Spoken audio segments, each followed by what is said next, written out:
Então vamos ver algumas questões, pessoas.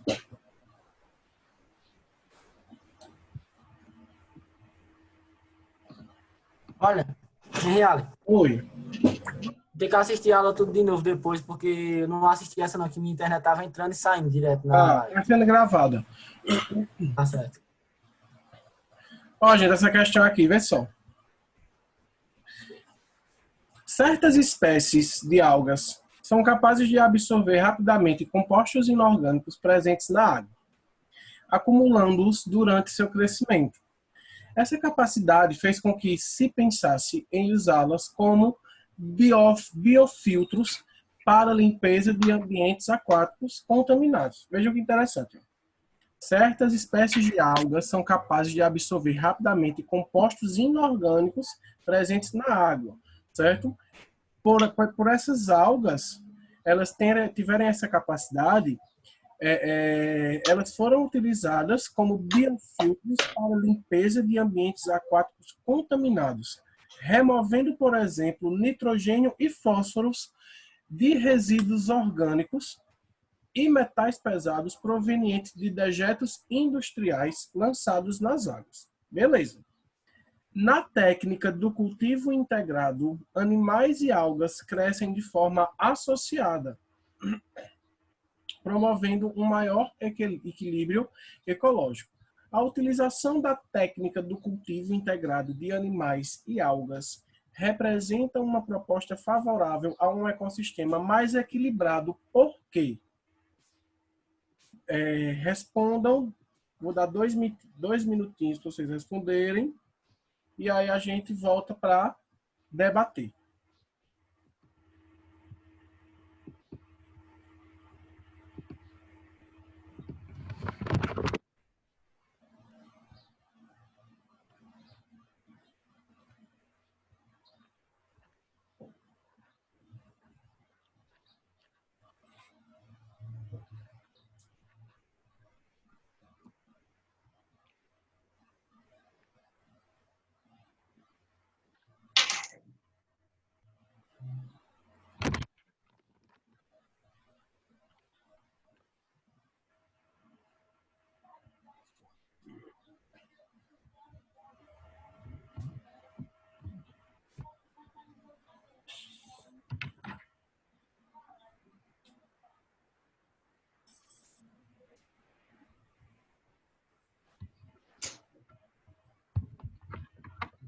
O senhor quer que copie isso, professor?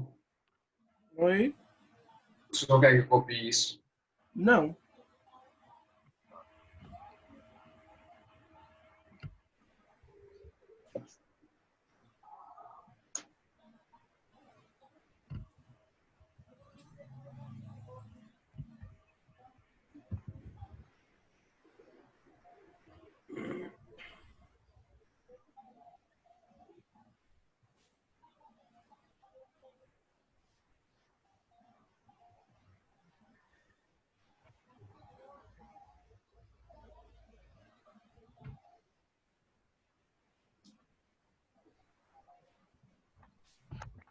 Eu acho que já deu a letra E.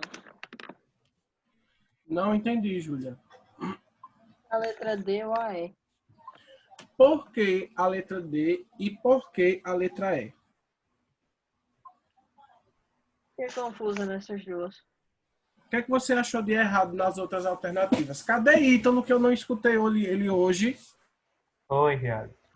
Cadê Tô você? ouvindo? O senhor tá me ouvindo? Oh, Tô respondendo. o quê?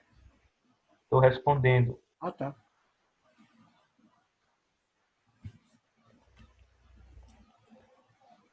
Letra D. Letra D, por que, Ítalo? Sim. Porque diz que as algas usam resíduos nitrogenados provenientes do metabolismo dos animais. A gente viu que no ciclo do nitrogênio, algas e plantas usam nitrogênio para existirem. E elas liberam, através da fotossíntese, oxigênio. A letra E está errada porque diz que as algas fazem quimiossíntese, Muito o que bem. é errado. Muito bem. Então, Júlia, veja por que não seria a E. As algas, ele está dizendo aqui que as algas, elas fazem quimiossíntese. E a gente sabe que quimiossíntese é uma característica apenas de bactérias extremófilas que vivem em regiões vulcânicas, entendeu? Não é uma característica das algas a quimiossíntese. Então, a gente já eliminaria, tá? Por que não seria a letra A?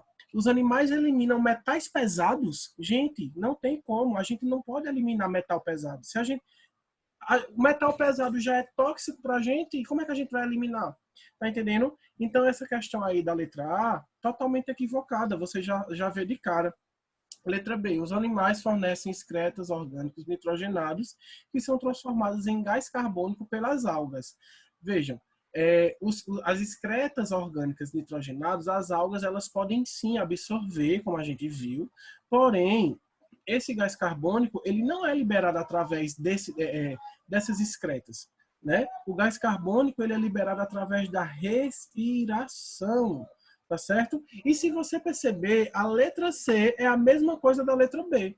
Ele fala assim, as algas usam resíduos nitrogenados liberados pelos animais e eliminam gás carbônico na fotossíntese. E a gente sabe que ela não elimina gás carbônico na fotossíntese. As algas, elas eliminam oxigênio na fotossíntese. Entenderam, gente? Então, ó, bem fácil essa questão, não estava tão difícil. Então, seria a letra D de tatu. Certo? D de tatu. Entenderam? Sim. Vamos para essa próxima. Essa próxima fala sobre relações ecológicas. Vamos ver se vocês lembram.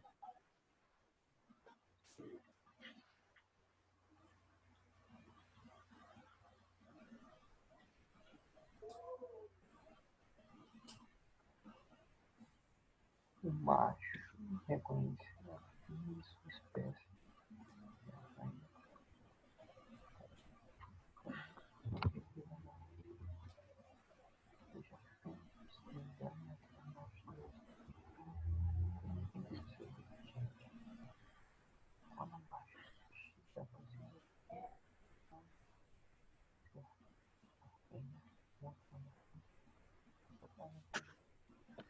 O que é esse nome? Ploturius. Oi? Esse nome, Ploturius. Isso aí é o nome científico. É a marca. É a marca. 2 minutinhos para responder essa. Essa não tá difícil, viu? Essa tá fácil. Letra D.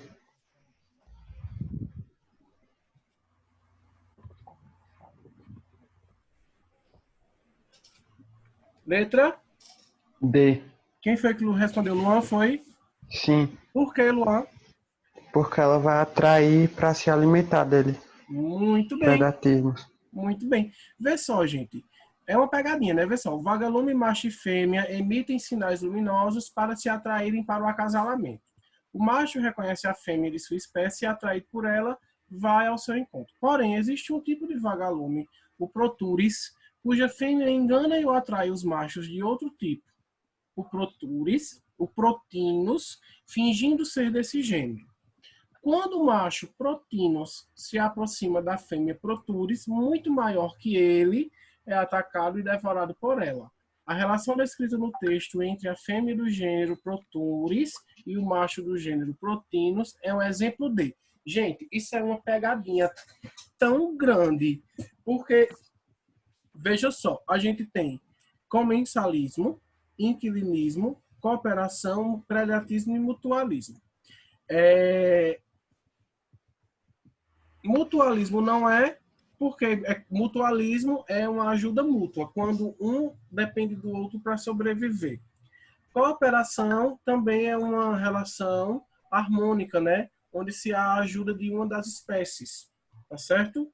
Inquilinismo tem a ver com moradia, tá? E comensalismo é quando um ser ele se aproveita dos restos de outro, por exemplo, para se alimentar. Vamos dizer assim. Tá certo? Agora vejam só. Muita gente erra e coloca comensalismo, tá? Porque confunde. Se, por exemplo, alguma alternativa aqui tivesse diferente, poderia se estar como uma alternativa para uma pegadinha a competição, entendeu? A competição interespecífica, a competição intraespecífica, como se eles estivessem competindo. Então, isso confunde muito. Agora, veja, como um se alimenta... Ela atraiu para poder se alimentar dele mesmo. Então, predatismo. Então, a fêmea, por ser maior, ela é predadora do vagalume menor. Certo? Letra... Se eu não me engano, foi uma questão feito essa, né? D. Hã? Uma questão feito essa, parecida no Enem, ano passado. Foi. E essa é 2011, viu? Aí veja a correção aqui, ó. Comensalismo. Comer restos que outro não usa, como eu falei a vocês. Certo? Inquilinismo. Morar dentro do outro. É quando um ser, por exemplo, a orquídea, ela parasita algumas árvores, ela mora na árvore para poder absorver luz do sol. É um exemplo de inquilinismo.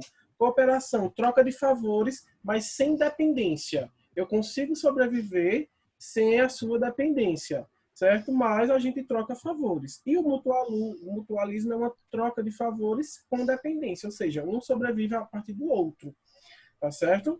Então, nesse caso, seria o predatismo. Aí o comentário aqui, ó. A questão também comenta o caso do mimetismo. Mimetismo, né, que é um outro tipo de relação ecológica. É uma situação em que um ser imita outro ser vivo. Olha aí que interessante. Quando a imitação é de um elemento não vivo, chama-se de camuflagem. Quando a imitação é de um ser venenoso ou tóxico, chama-se de mimetismo batesiano.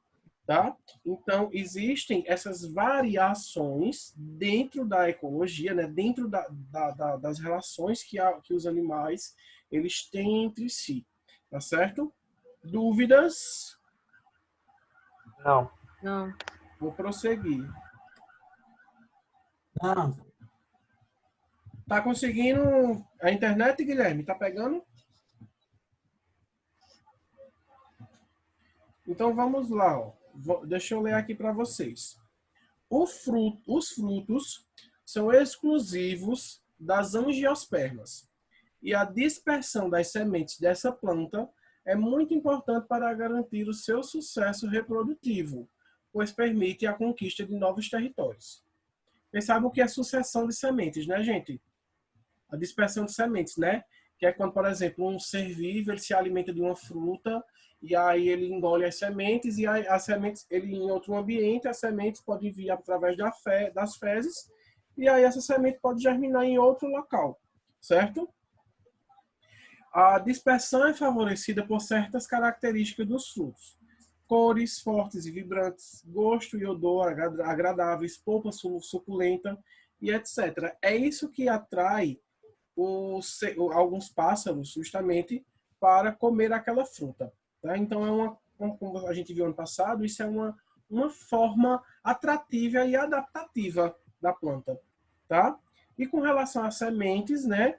Presença de ganchos e de outras estruturas fixadoras que se aderem às penas e pelos de animais, tamanho reduzido, leveza, presença de expansões semelhantes às asas. Semelhantes às asas. Certo? Então, são todas características, certo, da semente para propiciar uma melhor dispersão no ambiente.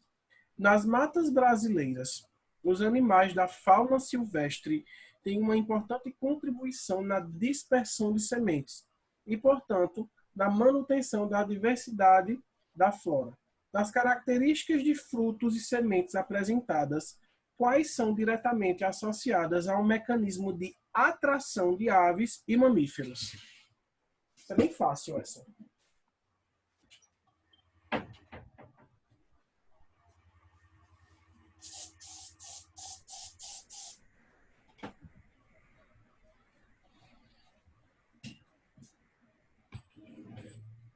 Letra D. Letra D.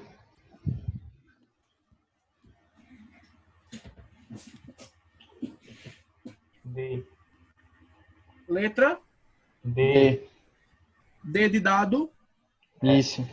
Ó, frutos com a polpa suculenta que fornece energia aos dispersores. Sim, gente. É o que atrai. lembrem sempre que as plantas, os frutos, eles têm cheiro muito forte, muito atrativo. Sempre é aquele cheiro de coisa açucarada, né? As plantas os frutos são muito doces por isso, né? As cores, até o aspecto, às vezes, da casca, ela pode servir também como uma atração, tá? Então, letra D, tá certo?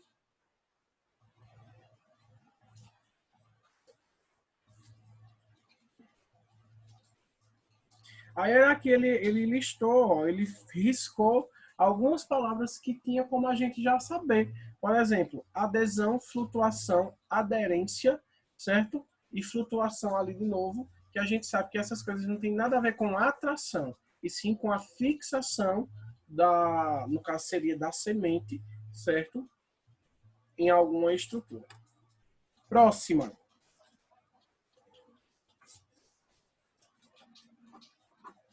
A fotossíntese é importante para a vida na Terra. Nos cloroplastos, nos organismos fotossintetizantes, a energia solar é convertida em energia química, que juntamente com a água e gás carbônico é utilizada para a síntese de compostos orgânicos como os carboidratos. A fotossíntese é o único processo de importância biológica capaz de realizar essa conversão.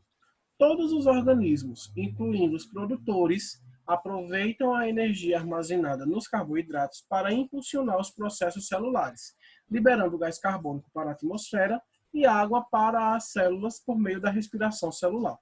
Além disso, grande fração dos recursos energéticos do planeta, produzidos tanto no presente, biomassa, como em tempos remotos, combustível fóssil, é resultante da atividade fotossintética. As informações sobre obtenção e transformação dos recursos naturais por meio de processos vitais de fotossíntese e respiração, descritas no texto, permitem concluir que... Vamos lá? Vou ler de novo que eu viajei. Hã? Eu vou ler de novo que eu viajei na pergunta. Lê de novo.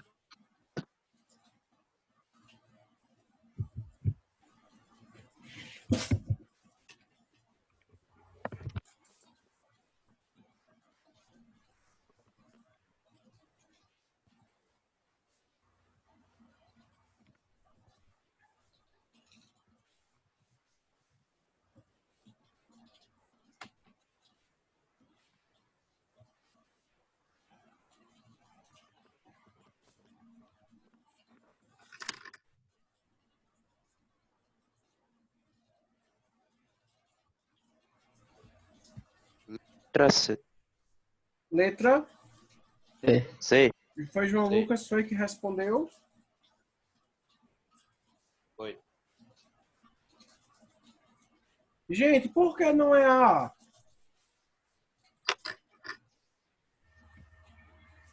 Ele fala assim, ó, o gás carbônico e a água são moléculas de alto teor energético. Essa por conta disso mesmo, a água é de alto teor energético, gente. A água dá energia. Não, O gás carbônico propicia energia. não. Compostos inorgânicos, eles não têm teor energético. Tá, gente? Eles não vão propiciar energia. Então, a gente já vê que está equivocado. Letra B. Os carboidratos convertem energia solar em energia química. Tá correto? Não. Por quê? Quem converte energia solar em energia química não é o carboidrato, né? São as organelas, os cloroplastos das plantas. O carboidrato ele é produto dessa conversão. Letra C. A vida na Terra depende, em última análise, da energia proveniente do Sol. Correto. Certo? Sem mais... sem ter o que falar. É a letra C. Certo? Letra D está errado por quê? O processo respiratório é responsável pela retirada de carbono da atmosfera. Não. A gente não retira carbono da atmosfera através da respiração. Só a fotossíntese quem tem essa capacidade. tá certo? A produção de biomassa e de combustível fóssil por si é responsável pelo aumento de gás carbônico atmosférico, de maneira alguma. A biomassa é agente.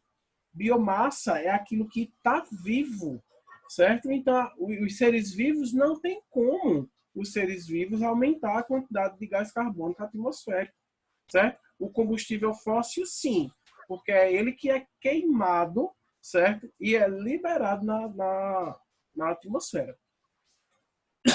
Dúvidas? Não. Vejam esse, respondam esse.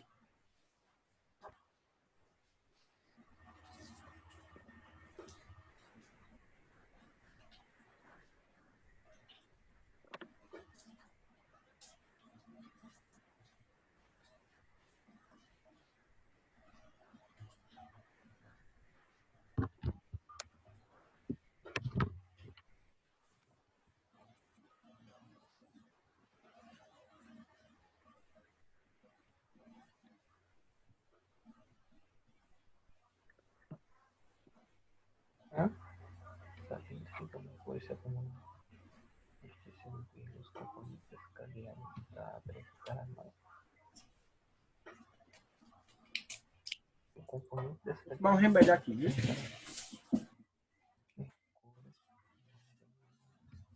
na boa coisa dele.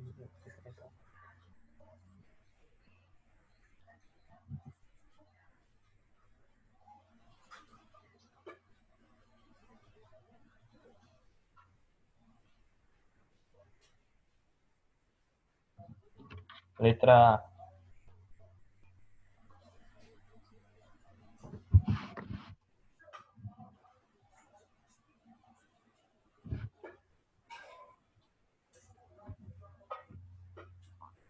Depois eu vejo isso do Ribisca aí, que eu tô resolvendo um negócio aqui. E aí, Letra crianças? Letra A. Por que, Ítalo? Letra A. Porque fala que o mercúrio ele se acumula nos tecidos dos organismos vivos. Isso quer dizer que ele não é excretado, ele permanece no tecido. E se um animal se alimenta de um organismo e o mercúrio que está presente nesse organismo passa para esse animal, consequentemente a quantidade de mercúrio no tecido será maior do que a inicial. Também sabendo que a quantidade de comida que ele precisa consumir é maior, ou seja, vai ter mais mercúrio ainda. E você pode ver que na verdade não é uma cadeia, né? É uma teia alimentar. Você Isso. pode ver que a ave ali, no caso, ela se alimenta de quase tudo que tem aí no mar, né? E todos os animais que estão dispostos aí, eles vão estar contaminados com o mercúrio. Sabendo que o mercúrio ele é um metal pesado, ele vai ficar em todos esses animais. Então tá correto, Ítalo, letra A. Tá certo? Vejam só, gente. Ele fala aqui que sabendo que o mercúrio, ele fala que, sabendo que o mercúrio se acumula nos tecidos vivos, que componente dessa cadeia alimentar apresentará maior teor de mercúrio no organismo, se nessa lagoa ocorrer um derramamento desse metal. Primeiro, que ele é um metal pesado, ele não sai facilmente, certo? Segundo, que a informação fala que o mercúrio se acumula nos tecidos vivos, ou seja, fica no próprio tecido, fica no músculo, fica na pele, ele não é excretado, ele fica acumulado. Então, o ser ali ele vai estar contaminado. E já vale ressaltar, viu, gente? Por isso que é tão importante a gente saber, por exemplo, o peixe que a gente compra. Não comprar qualquer tipo de peixe, porque a gente não sabe se aquela água está contaminada ou não. E muitas vezes a gente pode estar comprando um peixe contaminado e a gente pode adoecer por conta disso. Tá? Às vezes a gente nem sabe. Ok. Oi? Às vezes a gente... Às vezes a gente nem sabe. Certo? Aí olha o comentário aqui da questão. Biomagnificação. Aumento do acúmulo de substâncias que os seres não conseguem metabolizar ao longo das transferências da cadeia alimentar. Os consumidores de topo recebem as maiores concentrações principais de bioacumulados, certo? Todos pesticidas organofosforados. Né? São essas substâncias aí. Tá? Dúvidas? Não. E ali ele colocou algumas coisinhas erradas, né? Como, por exemplo, os caramujos, pois se alimentam das raízes das plantas que acumulam maior quantidade de metal. Na verdade, as plantas não acumulam, né? Quem vai acumular são os animais. Os grandes peixes, pois acumulam mercúrio presente nas plantas, dá no mesmo. Os pequenos peixes, pois também ficou a mesma coisa. Então, ele jogou aqui que os metais pesados, eles ficam acumulados nas plantas. E as plantas não absorvem esse tipo de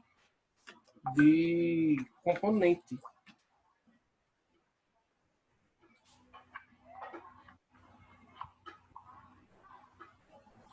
Vamos para o próximo.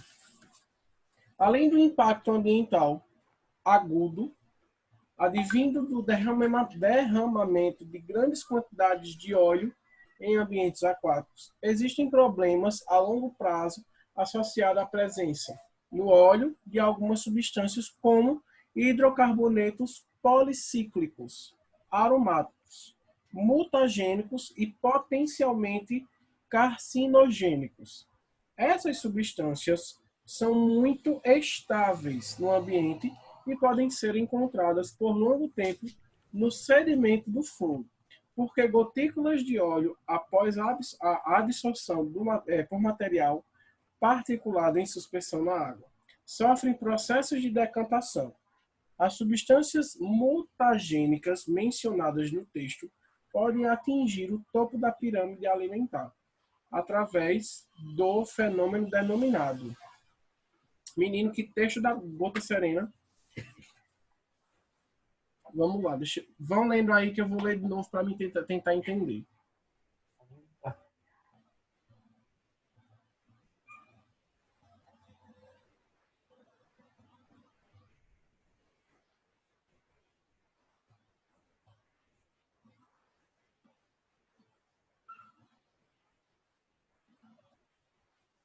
Carcinogênicos são produtos que propiciam a presença do câncer, tá certo? Já entendi. Vê só, ele fala aqui, gente, do impacto ambiental de derramamento de grandes quantidades de óleos em ambientes aquáticos, sendo que, a longo prazo, nesses óleos existem algumas substâncias, como o hidrocarboneto policíclico aromático, que eles são mutagênicos, ou seja, eles causam mutações nas células, certo? Trazendo câncer. Essas substâncias são muito estáveis no ambiente e podem ser encontradas por longo tempo no sedimento do fundo, ou seja, no fundo do mar, porque gotículas de óleos, após a dissorção por material particulado em suspensão da água, sofrem processo de decantação. As substâncias mutagênicas mencionadas no texto podem atingir o topo da pirâmide alimentar, através do fenômeno denominado biogênese. Biogênese não é porque biogênese é uma teoria, né? É a teoria pelo qual a vida só existe a partir de um ser vivo. Biossíntese não é porque biossíntese é produção de novas moléculas vivas. Oi? Letra E não é porque eutrofização é o acúmulo de nutrientes na água, tornando a água escura, né? Tu lembra quando eu falei, Ítalo, a eutrofização, que é quando se tem nutriente demais. Biodegradação é quando se degrada. Então, ó, por eliminação de coisas, sobra bioacumulação. Certo? Justamente, bioacumulação. Ó. Biogênese, teoria sobre a origem de um ser vivo. Eutrofização, processo que termina com a redução de oxigênio dissolvido com consequência do aumento de decomposição de nutrientes, aumenta a demanda biológica e química de oxigênio. Biodegradação é a quebra de substâncias, biossíntese é a síntese de novas substâncias. Então fica aí como bioacumulação, acúmulo de substâncias não metabolizadas. Cada consumidor recebe tudo que os níveis tróficos anteriores havia ingerido. Tá? Então, ó, essa bioacumulação, Ítalo, refere-se também à questão anterior do metal pesado, do mercúrio. Tá? São substâncias que se acumulam nos seres e elas não são metabolizadas. Eu pensei que era eutrofização porque o nome parecia com nível trófico. Aí eu pensei Sim, que, sim. Mas que era lembra passado sempre, de nível trófico para nível trófico. lembra sempre, eutrofização, na realidade, ela é um tipo de poluição aquática, né? Então, o que acontece é que tem nutriente demais, muita matéria orgânica, e aí o zooplâncton ele vai se alimentando dessa matéria orgânica, e aí ele se multiplica muito rápido, e aí a água vai ficando esverdeada. Com a água ficando esverdeada, a luz solar ela não penetra totalmente na água, porque a água está escura, e aí o acúmulo de oxigênio ele vai sendo escasso, ele vai ficando cada vez mais escasso, entendeu? Aí com isso aumenta-se algumas bactérias que são anaeróbias. E aí, ó, aí perde. O rio é perdido. O rio aí, o local, ele realmente vai ser totalmente perdido. Certo? Certo. Essa foi pegadinha. Vamos para a próxima.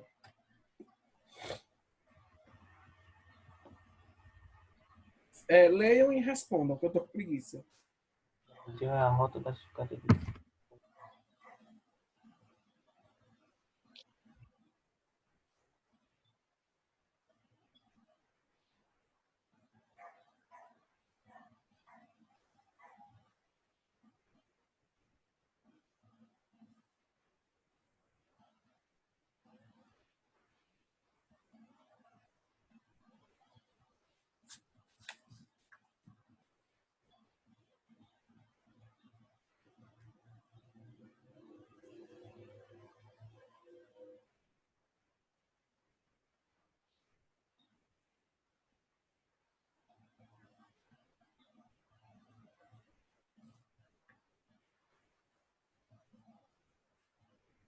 Professor, o que é magnificação trófica? Magnificação trófica é o acúmulo de substâncias, principalmente de metais pesados, certo? Certo. Nos consumidores.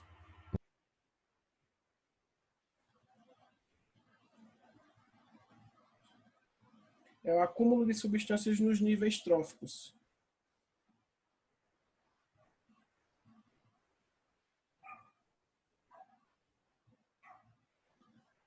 Letra D. Letra D. Eu acho que é.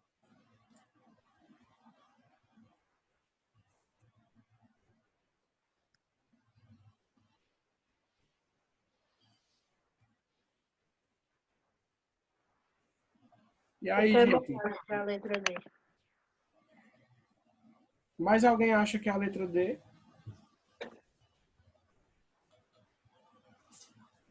Gente, se for a letra D, ele diz assim, 1, 3 e 4 tá certo. E por que a 2 está errada?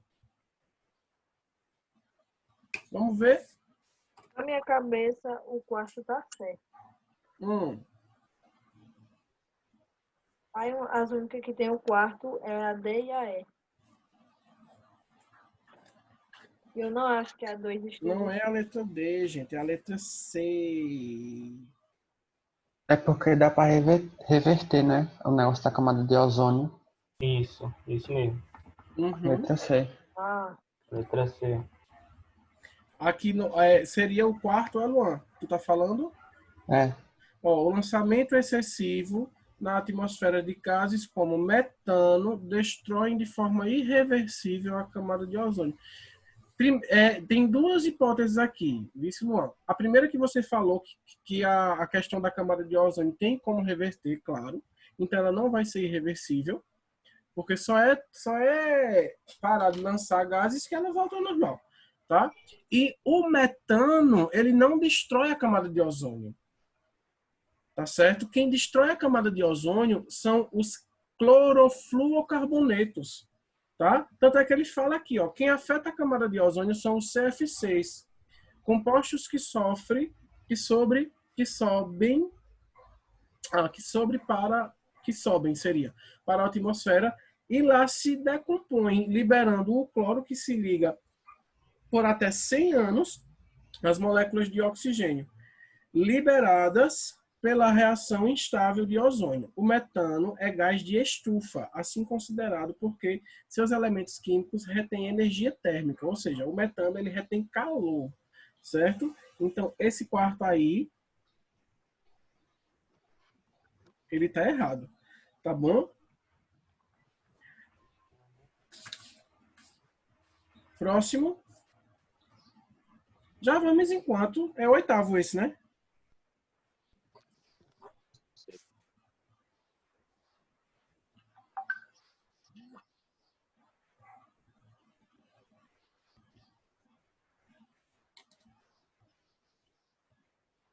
O despejo de dejetos de esgotos domésticos e industriais vem causando sérios problemas aos rios brasileiros.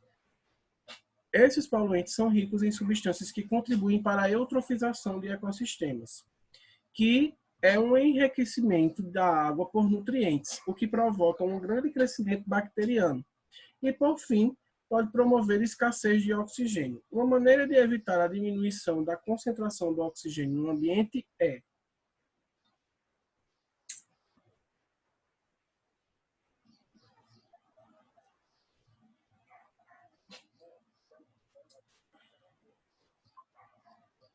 Letra B. retirar do esgoto os materiais ricos em nutrientes para diminuir a sua concentração dos rios. Será? Vamos ver. Letra B. Vamos ver agora, gente, o porquê que não são as outras. Ó. Aquecer as águas dos rios para aumentar a velocidade de decomposição dos dejetos. Será? Eu já verifiquei. Errado. Quanto mais aquecimento, maior uma proliferação dos micro-organismos. Tá? Então, isso não iria ajudar. E sem contar, professor, que a única forma de fazer uma decomposição de uma matéria orgânica é através do tempo ou então através da ação de decompositores, como fungos e bactérias. Sim, justamente. E se aquecer pode acabar matando ou então aumentando o nível delas. E outra coisa aí, delas. a gente tem que entender também que ele falou aqui aquecer as águas e tal para aumentar a velocidade da decomposição. Aí veja, quanto mais acontece essa decomposição, mais bactérias e fungos vão se proliferar, porque eles estão se alimentando. E quanto mais eles se alimentam, mais eles se proliferam. Entendeu? Então, tanto aumentar a decomposição quanto aquecer a água vai ser propício para aumentar a quantidade de dessas bactérias, né? E é justamente essas bactérias quem deixam a água eutrofizada. O tempo está acabando, viu, professor? Vamos ver a letra C. Adicionar bactérias anaeróbicas às águas dos rios para que eles sobrevivam mesmo sem oxigênio. Adicionar bactérias anaeróbicas às águas